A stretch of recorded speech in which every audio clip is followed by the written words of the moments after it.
Ya, selamat malam, Bang. Silakan Bang. Ini Anda mau nyampaikan apa? Silakan. Nyalakan kamera Anda dulu ya. Silakan.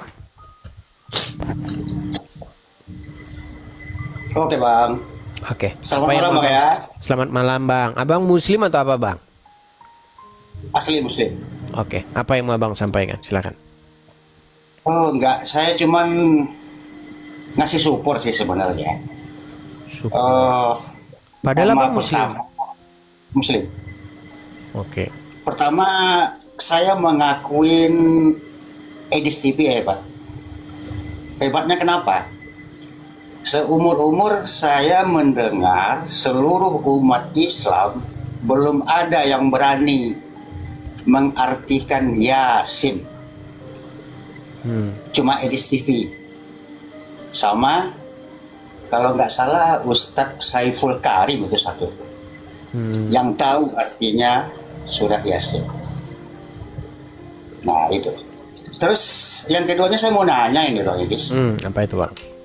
Di dalam Al-Quran ada Sulaiman, Ibrahim, tapi kok mirip sama Solomon, Abraham?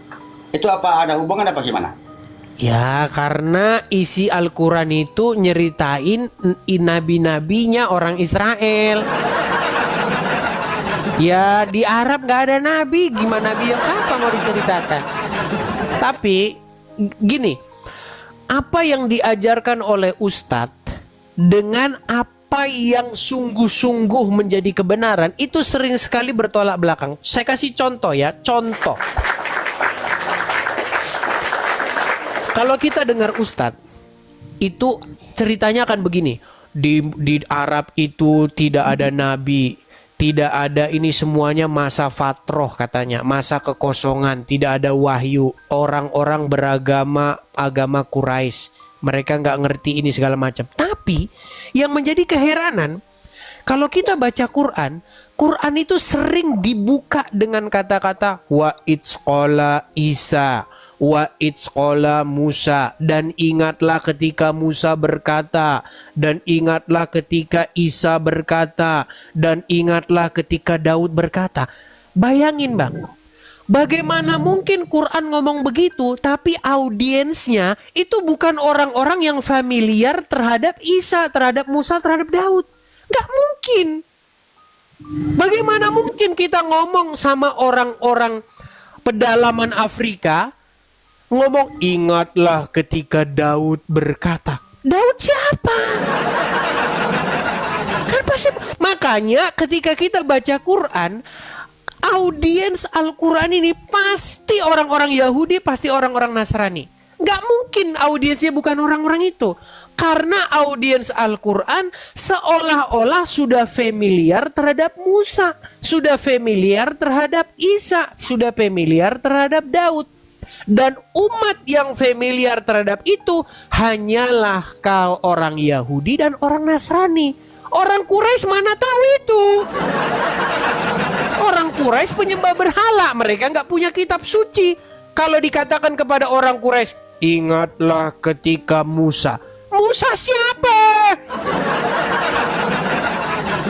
Makanya kalau kita betul-betul jeli, belajar Quran itu kalau sama Ustadz, bukan belajar Quran, belajar dogma.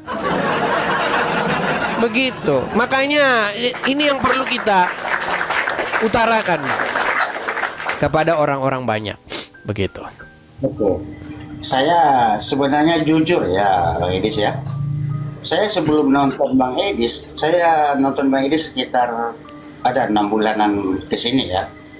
Cuma sebelum saya nonton Bang Edis, saya juga istilahnya punya pemikiran beda dari orang Islam rata-rata gitu ya. Ya. Ya, kalau menurut saya sih memang benar kata Bang Edis itu memang benar. Banyakan yang nggak nyambungnya isi Al-Quran sama yang dah terjadi sama buat umat Islam gitu. Ya. Nah, sebenarnya satu Oke, saya kasih silakan. contoh. Silakan.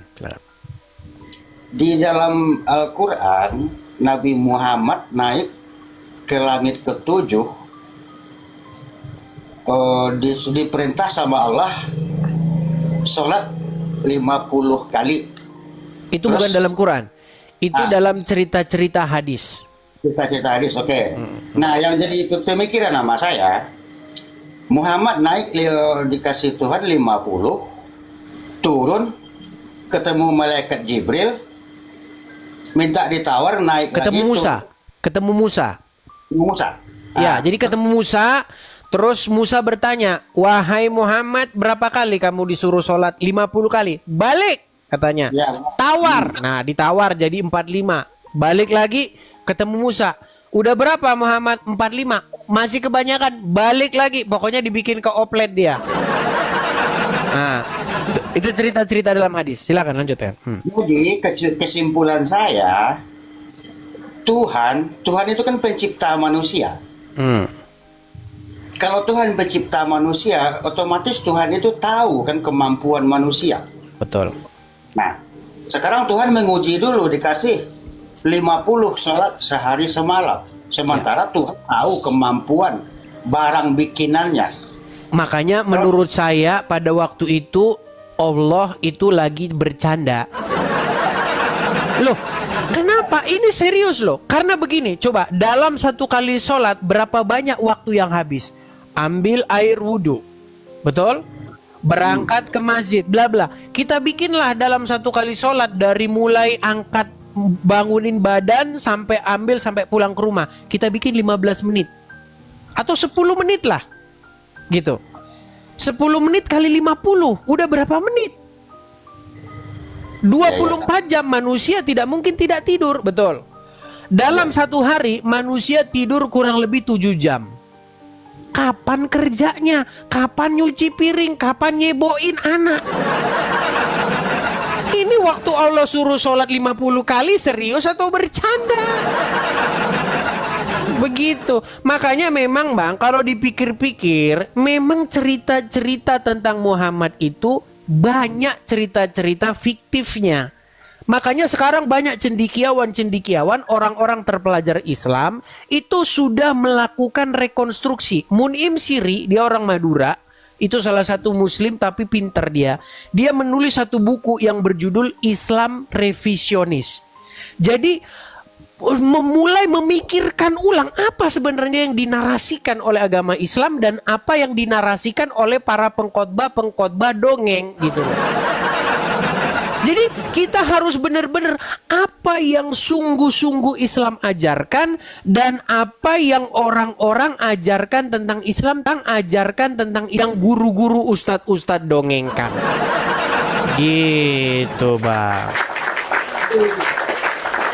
Terima kasih Bang. Saya pernah dengar siarannya Bang Edis pernah ngomong, bisa jadi Muhammad ini ada dua, Muhammad yang baik sama Muhammad yang jelek.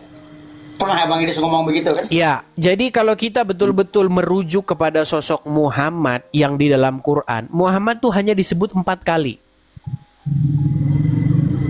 Hanya 4 kali. Nah, sosok Muhammad ini merujuk ke siapa sebenarnya? Ah, ini saya belum mau bicarakan di sini karena nanti ini akan kontroversi dulu. Tapi yang jelas, sosok-sosok di dalam Quran yang dikatakan tentang Muhammad itu sebenarnya tafsiran-tafsiran orang bahwa itu Muhammad gitu. Karena kalau betul-betul menyebut kata Muhammad itu hanya 4 kali. Yang lain itu disebut nabi, wahai nabi, ya ayuhan nabi, wahai nabi. Nah, kata nabi ini ditafsirkan oleh orang sebagai Muhammad. Begitu. Itu itu panjang, agak sedikit dalam. Cuman kalau tema itu saya khusus lah sama orang-orang yang agak-agak ini. Kalau yang masih awam-awam jangan dulu. Sedangkan yang ringan aja mereka udah kejang, apalagi yang berat. Begitu Bang. Sebenarnya Bang Edis ya, saya udah 6 bulan ini mengikuti Bang Edis ya. Kalau menurut saya, muslim-muslim yang naik, bukannya dia nggak ngerti, bukannya dia bego, bukannya apa, enggak ya. Cuman menurut saya sebelum kenal sama Bang Edis, saya juga pernah ngobrol-ngobrol masalah ini. Cuman jawaban yang orang-orang yang mengerti agama itu jawabnya apa? Agama tidak bisa pakai logika, gitu jawabnya. Jadi setiap Bang Edis ngomong di sini, mereka memang yang Bang Edis bilang itu nyata kebenaran, cuman dia nggak bisa memakai logika. Nah, sementara banyak ustadz-ustadz yang ngomong, yang ngejawab ke saya, agama itu tidak bisa pakai logika, itu kuasa Allah katanya. Itu. Ya. Makanya Ya. setiap Bang Edis debat sama orang Muslim, ya pasti mentok. Ya, itulah Bang ya. Jadi memang ya, memang harus kita bedakan mana yang sungguh-sungguh mencari kebenaran, mana yang hanya ikut-ikutan dogma. Karena yang baca huruf hijayah dari kecil sampai besar, ini bacanya bukan tak sa tak sa, bukan ab, bukan ab. Itu aja yang dibahas. Dari dulu yang dibahas membaca huruf hijayah, bagaimana tanwin ketemu ini, nun mat ini apa ketemu ini, bacaannya bagaimana, kol-kolannya bagaimana, itu. Makanya pinter banget kalau soal baca membaca. Tapi pemahaman zong. Begitu. Karena sudah dicekokin, baca satu huruf dapat pahala masuk surga. Masa baca huruf Arab masuk surga? Gimana jalan ceritanya? Jadi yang saya lihat di sini ada pembentukan sebuah pemahaman bahwa huruf Arab itu suci, mulia.